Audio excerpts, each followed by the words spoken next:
راه كاين دي كاتيجوري في البرلمان، كاين البرلمان الكبار وكاين المتوسطين وكاين الصغار، كاين اللي كاع ما كيحضر.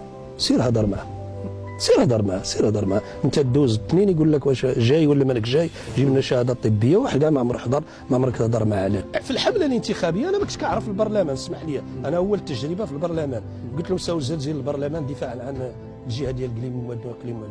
هل وفيت بوعدك؟ لا انا تزلزلت انا نفسيا وما زلزلش البرلمان. نزلزلوا انا يسحب لك نورك على البطول وجيت تهضر. اش غنهضر انا؟ هي هادو اللي كاين، هو المال العام والفساد المستثري، هادو هما الخطر الحقيقي على البلاد.